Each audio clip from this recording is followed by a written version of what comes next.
This is Fox 9 Now.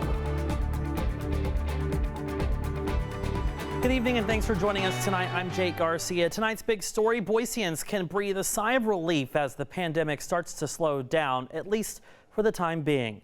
Starting tomorrow, staff and guests will no longer have to wear masks in the City of Boise buildings. Mayor Lauren McLean announced the changes Friday morning based on the area's improving case data and after updated guidance from the CDC. City officials will continue to monitor the situation and consult with local health officials to make any adjustments as needed. Boise City's mask mandate took effect back in November of 2020 and will end tomorrow. The Boise School District will also vote on its requirements tomorrow as well. For a full list of the city's updated safety policies, just head to cityofboise.org. And as for Mayor of Boise, Lauren McLean, she says that she now has a dedicated security detail from Boise PD with her most days. This, she says, is based on information obtained by police. The announcement comes as part of a larger statement about what the mayor says is an increase in extremism and threats against elected officials. She says employees at City Hall, as well as other officials and even her own family, have been subjected to threats. And she says that she's had to hide her own fear from her children. As we reported, protesters have demonstrated outside the mayor's home to push back against mask mandates during the pandemic. Finally, McLean says that she understands the fatigue some public servants feel and the urge to step down, but she says what she calls tactics to hurt and bully her will not undermine her and resolve to lead the city. Well, a bill making gender confirmation surgeries on trans youth a felony is making the rounds in the State House. Republican Representative Bruce Skog of Nampa introduced the bill to the House State Affairs Committee. It passed. It would into law. Those that perform gender confirmation surgery on a minor could face a felony. The bill has exceptions for birth defects and verifiable chromosomal disorders. Skagg told the committee that he believes that trans youth are too young to make those decisions. The bill has been filed for a second reading with the pass recommendation in the House State Affairs Committee. Well, protesters at 6th and Jefferson in Boise held a dance party last night asking to help those in Boise's tent cities with mutual aid. Photojournalist Lindsay Williams has more from the protest. If you would like to help the Boise Mutual Aid Collective, you can head over to their Instagram page. Just search Boise Mutual Aid. Well, it's not just mutual aid that Boiseans are protesting for. Saturday, hundreds of people lined up with Ukrainian flags, dressed in the country's colors, and with signs of support as they marched from Boise City Hall to the Capitol building. The march was started by 2 Ukrainian exchange students who have been studying here in Idaho since the start of the school year. After seeing the events of the past week, they felt this was something that they had to do. I would say it was probably the hardest week of my life. I didn't sleep for three days at all because I was like watching news, and like looking what's happening in my city and the whole country. This march follows the protest in Boise last week in support of Ukraine, along with countless others across the country and the world. We'll have more on how the war in Ukraine is taking its toll on multiple fronts in our second half hour. Well, Fox 9 Now has much more news ahead in our second half hour. More than 1.5 million people have fled Ukraine since the breakout of the war in the country. We have more on the escalating refugee crisis later in our show. And next on Fox 9 Now, the war in Ukraine is taking its toll on America's biggest city, home to many Russians and Ukrainian immigrants. We have more on how the war is creating new friendships and new feuds after the break. Right now in America, we take a look at how the war in Ukraine is taking its toll on America's biggest city, and the war is forcing many to choose sides. New York's Brighton Beach is home to one of the largest Russian-speaking communities outside of Europe, but support for Ukraine is everywhere. CNN's Paulo Sandoval has more on the division between the community. And New Yorkers took to the streets in support of Ukraine this weekend. A sea of people rallied together in Times Square with a clear message to ask U.S. lawmakers to put a no-fly zone over Ukraine. About 140,000 people of Ukrainian descent live in New York, making it the largest Ukrainian population in the United States. Vladimir Putin said Saturday that he will consider any country that imposes a no-fly zone as participants in the war. And members of Congress have also said that the idea of imposing a no-fly zone could draw nuclear powers into war. However, many have taken the position that the U.S. should ban Russian oil imports. Meanwhile, the current U.S. and European sanctions leveled at Russian oligarchs and Russian President Vladimir Putin is now spreading to Russian-owned properties in New York City. Fox's Eric Sean reports. Right now in the world, the war in Ukraine drags on and refugees continue to flee the country. The war causing vastly different experience, some sharing stories of survival, but others sharing stories of discrimination. CNN's Sarah Snyder has more from the bordering country of Poland.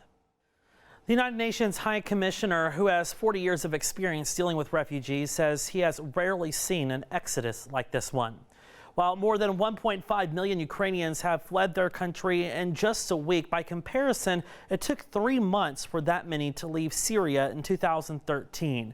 The UN Refugee Agency chief says that it's a crisis not seen before in Europe. We have not seen in Europe, I'm talking about Europe now, a crisis escalating so fast since the Second World War. That's a long time. Because of course in Europe there have been many refugee crises, including in the Balkans with the Bosnian wars, but it was a longer period of time. Now it's 10 days, 1.5 million in 10 days. And most of those refugees are seeking asylum in the bordering country of Poland, but more than 100,000 have gone to Hungary. CNN's Ivan Watson has what they're facing. In tonight's Tech Report, the Russian war in Ukraine has given threat of misinformation on the rise. That threat has pushed lawmakers in Washington, D.C. to consider laws that rein in social media giants. Fox's Mike Emanuel has more.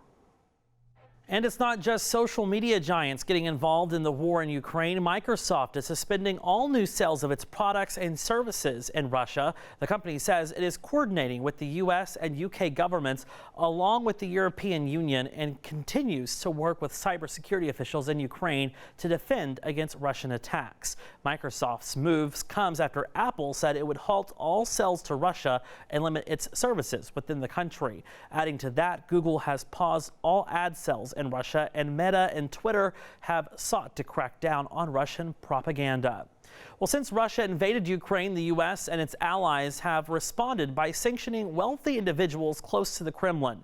Now, the Florida teen tracking Tesla CEO Elon Musk's private jet has a new target: Vladimir Putin and wealthy Russian business leaders called oligarchs.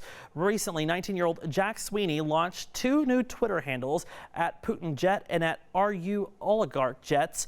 The 2 Twitter accounts provide updates showing nearly live locations of aircraft associated with Putin and the oligarchs. Musk had offered Sweeney $5,000 to stop tracking him, but the teen refused and told Musk he wanted a new Tesla Model 3 instead. Making entertainment news tonight, the Russian war in Ukraine continues and everyone is getting involved, including Hollywood. An interview with CNN's Anderson Cooper, actor and documentary maker Sean Penn describes what it was like the first time he met Ukrainian President Volodymyr Zelensky. I don't know if he knew that he was born for this, but it was clear I was in the presence of something, and again, I think reflected of so many Ukrainians, that was new to the modern world in terms of courage and dignity and love that comes out of the man, and the way he has unified that country. And I think Mr. Putin certainly added to paving the way to that. But this is such an extraordinary moment, and I was endlessly impressed and moved by him and terrified for him and for Ukraine. Days after visiting Kyiv, Penn has since found himself among the thousands of Ukrainian refugees making their way to Poland, joining the immigrants on foot. Worry not, Penn is safe. You can follow more of his journey on his Twitter account at Sean Penn. And Ukrainians have adopted the 80s hit "We're Not Going to Take It" by Twisted Sister as their battle cry against the Russian invasion. And Twisted Sister Dee Snider is 100% behind it. The rocker tweeted that his grandfather was Ukrainian and lived there before the country was taken over by the Soviet Union. He says this can't happen again. This is a shift from when anti-maskers tried to use "We're Not Going to Take It" for their cause. Snider explained his endorsement, saying Ukrainians are fighting against oppression, but anti-mask campaign is, quote, infantile feet stomping against inconvenience. Well, on top of that, movie studios are reacting to Russia's invasion of Ukraine. David Daniel has more on that in today's Hollywood Minute. Still ahead on Fox 9 Now, it's something that we all don't want to hear on a weekend, but Monday is just around the corner. Up next, how a 4-year-old has already come to dread the end of the weekend. Those back to school and back to work blahs, some of us call them the Sunday scaries. Well, it's a sentiment that many of us share when the weekend comes to an end, and a kid in Kansas felt it too. Haley Tucker has the story of Landry's case of the Mondays.